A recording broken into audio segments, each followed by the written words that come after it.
Last autumn, I went back to my home country, China, to visit my parents. On the return journey, I spent 2 days in Taipei.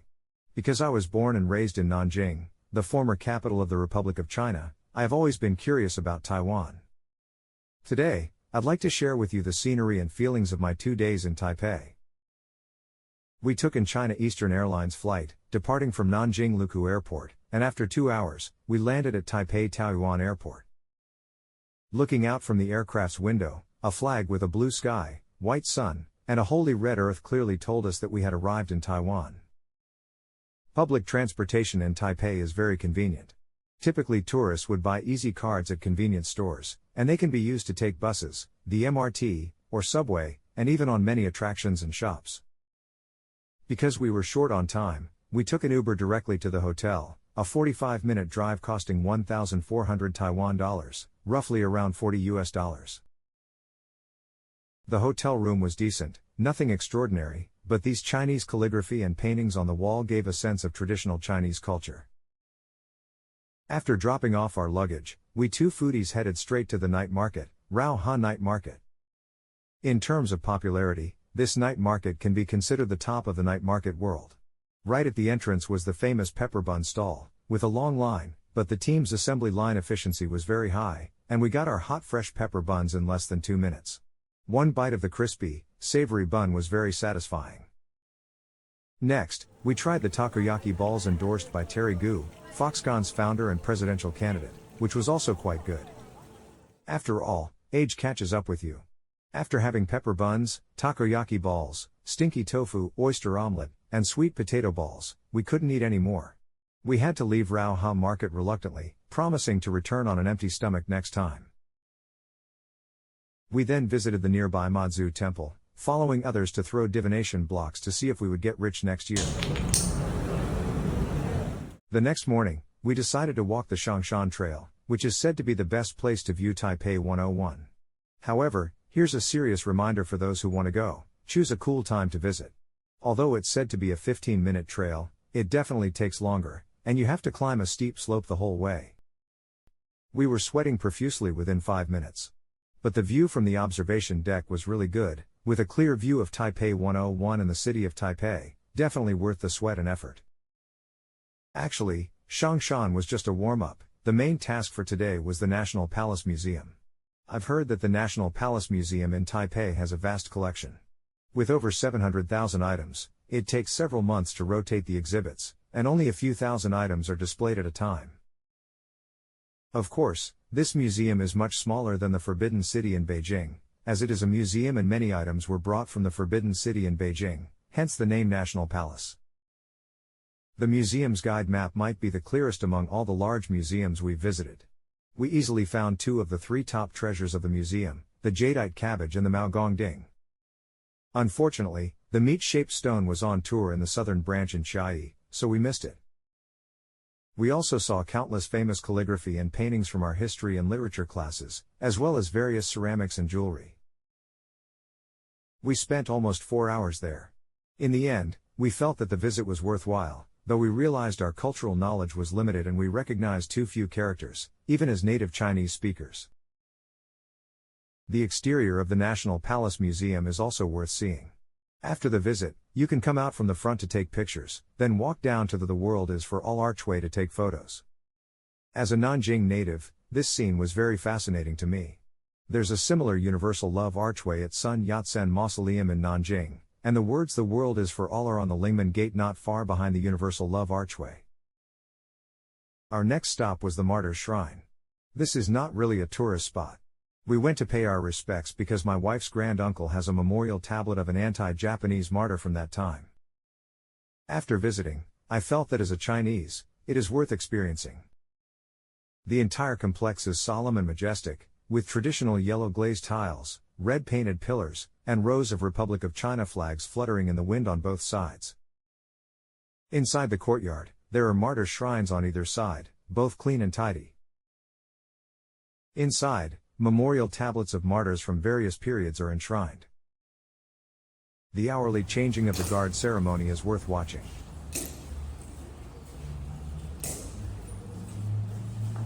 Coming out of the Martyrs Shrine, we felt a bit heavy-hearted, and needed something to cheer us up. So we went to our next destination, another popular spot, the Grand Hotel. As a national guesthouse hotel, the Grand Hotel is quite friendly to the public. Not only can ordinary people book a room, but even if you're not a guest, you can visit freely.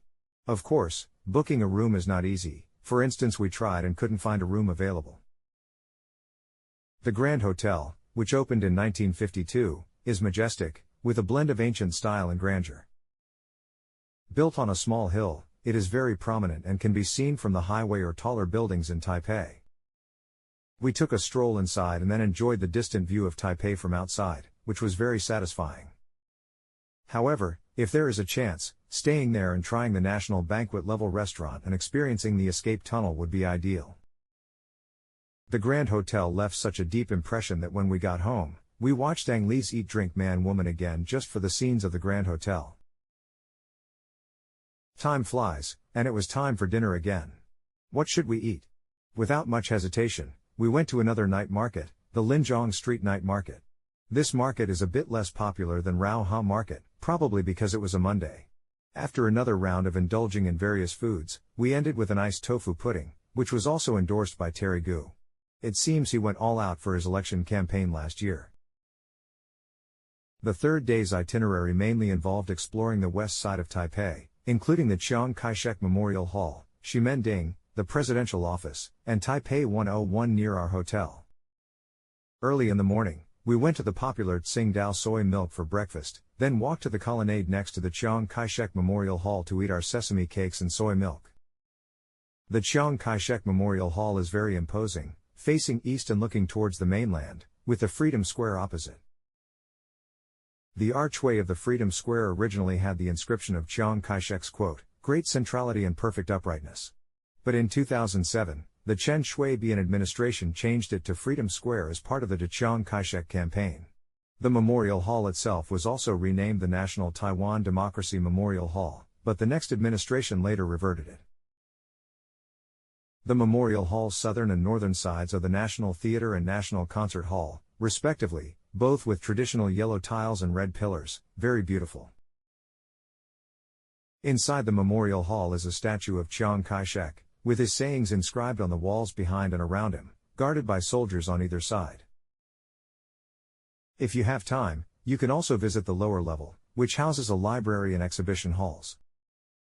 After a round of exploration, the blue and white walls and archways reminded me of Sun Yat-sen Mausoleum, and the red and yellow buildings reminded me of the Forbidden City, always giving a sense of déjà vu. In fact, the entire Chiang Kai-shek Memorial Hall area is a large park. We came early, so there were few visitors but many Taipei residents exercising, including dancing aunties. The only difference from the mainland was that they were playing old love songs by Teresa Tang instead of Phoenix Legend the Chinese band. Our next destination was Ximending, a half-hour walk away, with a stop at the presidential office along the way. The presidential office is very modest, standing quietly by the street with no high walls or barriers, just a few soldiers with guns at the entrance. Compared to Zhongnanhai and the White House, it is very accessible. You can even visit inside, but we skipped it due to time constraints. Ximending is actually more lively at night. We arrived around 11 in the morning, and there were already quite a few people. After wandering around for a while, we didn't find anything particularly impressive, perhaps due to insufficient research. We ended up buying a few boxes of famous pineapple shortcakes and took a taxi back to the hotel. After resting and recovering at the hotel, we went to a nearby alley to eat a bowl of the famous beef noodles, then headed to Taipei 101. This Taipei 101 is very famous and conspicuous. You can see it almost anywhere you go in Taipei. It's a beautiful building. The lower part is a huge mall, and the upper part is an office building. With 101 floors above ground, it is named Taipei 101. This tallest building in Taiwan was once the tallest in the world for 6 years. The 89th floor is the indoor observation deck, which I highly recommend. You get a panoramic view of the city. After 2 days of exploring Taipei, you can see all the landmarks from this platform. We took lots of photos from every angle. On the 88th floor of Taipei 101, you can see the building's mass damper. This giant 600-ton solid ball is used to counteract wind and earthquakes. We learned for the first time that skyscrapers have this kind of high-tech feature, which was quite fascinating. A 5-minute walk from Taipei 101 takes you to the Sun Yat-Sen Memorial Hall. On the way, we passed the Taipei City Hall and City Council. I later found out that you can enter the City Hall building, and even have a meal in their staff cafeteria. The Sun Yat-Sen Memorial Hall commemorates the founding father of the Republic of China, Sun Yat-sen. Similar to the Chiang Kai-shek Memorial Hall, it houses a statue of Sun Yat-sen and exhibition halls detailing his life and works. Nothing particularly stood out, except seeing the handwritten Huang Pu Military Academy's motto by Sun Yat-sen, which was quite moving. The same motto, 3 principles of the people, the foundation of our party, to establish a republic, to advance into a great unity, is inscribed on the wall of the Wuliang Hall near the Linggu Temple in the eastern suburbs of Nanjing. This motto later became the national anthem of the Republic of China. I used to play around the Wuliang Hall as a child and could recite it by heart. 2 days passed quickly. To be honest, Taipei doesn't have any particularly stunning attractions, and its skyscrapers are not as impressive as those in Shanghai or New York. But night markets, the National Palace Museum, the Grand Hotel, the Martyrs Shrine, the Chiang Kai-shek Memorial Hall, the Sun Yat-Sen Memorial Hall, Taipei 101. Each has its own rich content and unique characteristics. Everywhere you go, you can feel a blend of modernity and tradition, low-key yet powerful. It suits my preference for substance over appearance. Growing up in mainland China and living overseas for many years, I was a bit apprehensive before going to Taiwan, wondering if I would be disappointed, and if the Taiwanese people would be friendly. After visiting, I realized my worries were unfounded. If I had to describe the experience in 2 days, it would be like drinking a cup of warm black tea, not too sweet or fresh, but warming to the stomach and heart, very comforting. The peaceful life, courtesy, and small joys of Taiwan that I've heard about are all true. Everyone we met was polite and gentle.